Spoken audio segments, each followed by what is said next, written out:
महायुतीनं सांगितल्यास नाशिकमधून लढणार। छगन भुजबळ यांनी आता नाशिकमधून लढण्याचे संकेत दिलेत। हेमंत गोडसे ही नाशिकच्या उमेदवारीच्या रेसमध्ये आहेत आणि तिकिटासाठी माझा आग्रह नव्हता असं सुद्धा छगन भुजबळ म्हणतायत।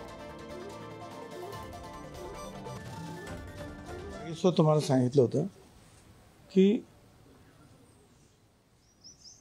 तिकिटासाठी माझा आग्रह नव्हता, मला तिकीट द्या, मागणी सुद्धा नव्हती।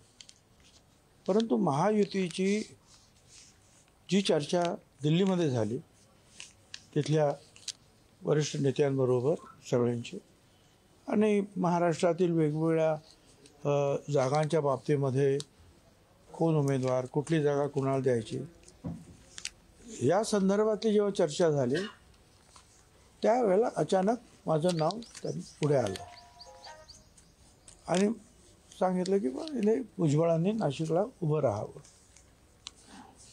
याची काही कल्पना आम्हाला सुद्धा नव्हती की इथले जे स्थानिक आमचे जे आता जे खासदार आहेत, शिंदे गटाचे हेमंत गोडसे यांनी फार लावून धरलेले आग्रह आहे, त्यामुळे तिथे काही चर्चा सुरू आहेत।